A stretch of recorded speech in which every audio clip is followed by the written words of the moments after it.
Hola, buenas tardes, queridos estudiantes. Queridos estudiantes, de antemano iniciar pidiéndoles mil disculpas porque yo sé que han sido dos clases con esta tres que se me ha olvidado poner a grabar la clase. De verdad, les pido mil disculpas, es que tengo un montón de cosas en la cabeza, pero también a esa hora del día estoy muy cansada y ya les he pedido el favor a sus compañeros que por favor me recuerden, sí, el hecho de poner a grabar, pero a ellos también como que se les pasa. Pues más sin embargo yo les pido disculpas de verdad de todo corazón, niños, y pues les voy a explicar lo que les expliqué a ellos hoy en este video para que ustedes sepan, digamos, porque hoy es importante el tema. Yo les había comentado en clases anteriores a ellos que íbamos a empezar el tema de la evolución. Yo creo que ustedes también ya lo habían visto un poco en sus mapas generativos, ¿sí?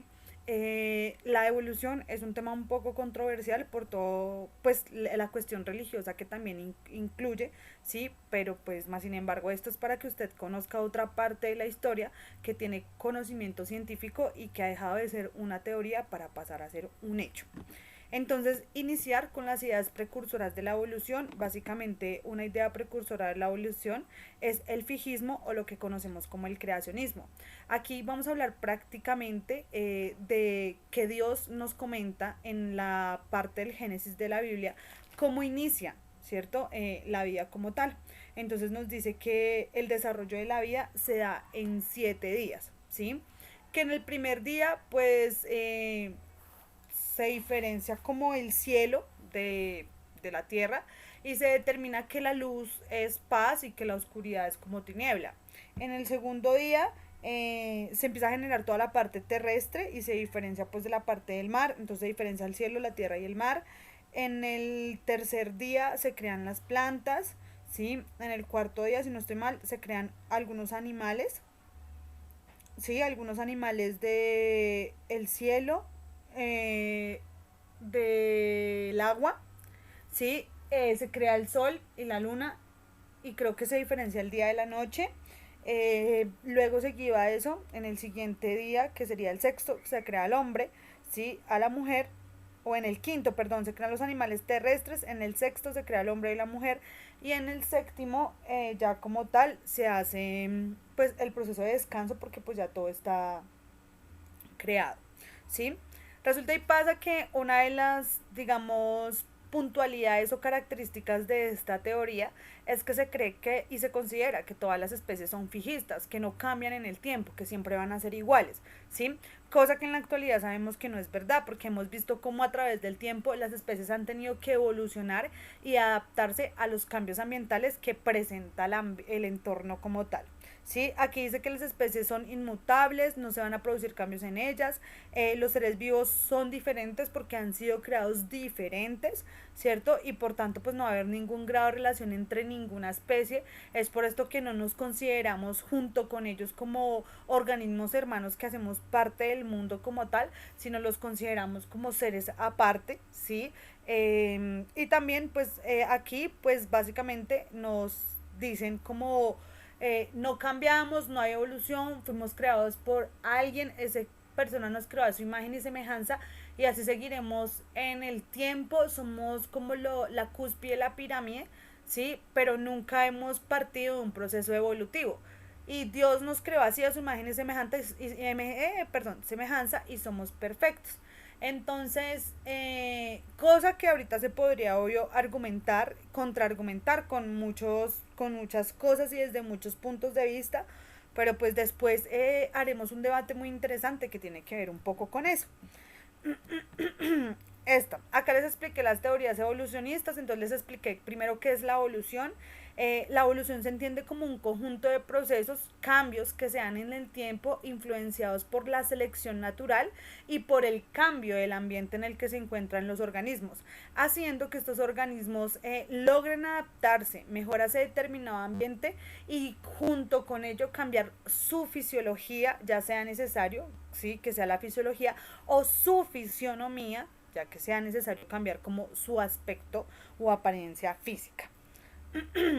Vamos a tener que hay tres teorías evolucionistas, ¿sí? Mientras los pues procesos por los cuales se explica, ¿sí? La evolución, la primera pues es el lamarquismo seguida del darwinismo y por último la teoría que está de pronto en auge ahorita y la que está on, que es el, perdón, in, que es el neodarwinismo, ¿Listo? Tenemos que el lamarckismo básicamente es planteado por una persona que se llama Jean-Baptiste de Monet Lamarck, ¿sí? Básicamente él vivió en 1744 a 1829. Él decía que todos los organismos tendemos a perfeccionarnos muchísimo, entonces, y a complejizarnos. Y junto con esa perfección y esa complejidad, ¿sí? Íbamos a tener un principio que determina que el uso hace al órgano. ¿Qué significa eso? Que entre más usemos un órgano, más lo vamos a estimular a alcanzar ese grave complejidad y perfección. Pero entre menos utilicemos a ese órgano, ¿sí? Lo vamos a desechar a un lado y después con un tiempo va a ser inservible. ¿Cierto? Entonces, básicamente en la teoría le expresa dos puntos importantes, ¿sí? Que es la herencia de los caracteres adquiridos. Se produce una transformación progresiva del órgano que puede llevar a ese órgano a un cambio total y pues para una adaptación del medio ambiente y asimismo ser heredado a las generaciones siguientes. Entonces, básicamente acá nos dicen que la función crea el órgano, entonces entre más yo utilice un órgano, voy a estimularlo para que se complejice y para que este sea más perfecto, por decirlo así. Entonces, ¿qué significa esto? ¿Y qué ejemplo nos da Lamarck para entender su teoría?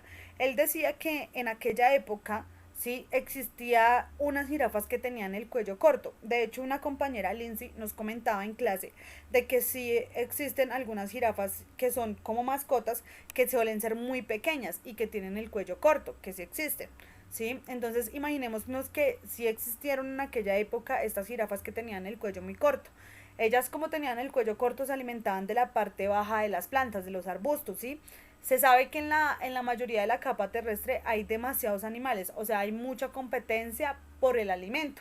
Entonces el alimento en este caso empezó a escasear, que esto sería como el fenómeno de la selección natural, haciendo que pues disminuyera, ¿sí? El nivel del alimento o la cantidad del alimento como tal y pues generando que ellas tuvieran que ir estirando su cuello cada vez más.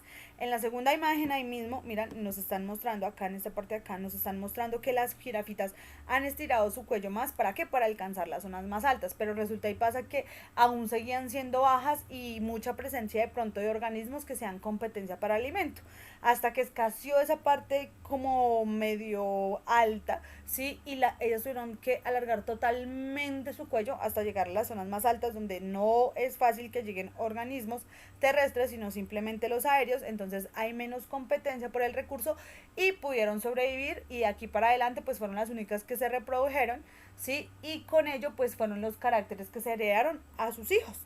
¿Listo? Por otro ladito de aquí, el darwinismo pues inicia con Charles Darwin. Charles Darwin de hecho es la persona más importante e influenciadora, creo yo, con Alfred Russel Wallace en esto de la teoría de la evolución. Básicamente la teoría de la evolución se va a basar en tres puntos que son importantes. Acá hay un libro muy chévere de leer, se llama el libro El origen de las especies, y hay otro que es de Dawkins, que es nuestro neodarwiniano, ¿sí? Que se llama El gen egoísta. Se los recomiendo si alguno de ustedes de pronto tiene interés de verlo y demás, sería como interesante. Entonces dice que la elevada capacidad reproductora de los organismos va a producir una cantidad elevada de descendientes, con ello una posibilidad o un mar de posibilidades en que tengan diferentes genes que se puedan adaptar al ambiente como tal. Vamos a tener de que la variabilidad de la descendencia, ya que los descendientes no son iguales, sino que pues van a presentar infinidad de características y que la selección natural básicamente va a ser la encargada de demostrar cuáles son los organismos más adaptados para qué, pues para ese proceso de tal como ese proceso de supervivencia, ¿cierto? Entonces, ¿cómo hay que entender, sí? ¿Cómo hay que entender esto? Con un ejemplo.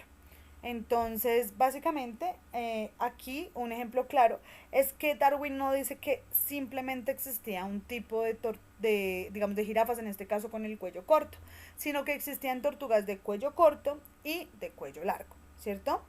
Entonces, aquí habla que hay una variabilidad intraespecífica entre la misma especie, ¿cierto? De cuello corto, de cuello largo, de cuello corto, de cuello largo.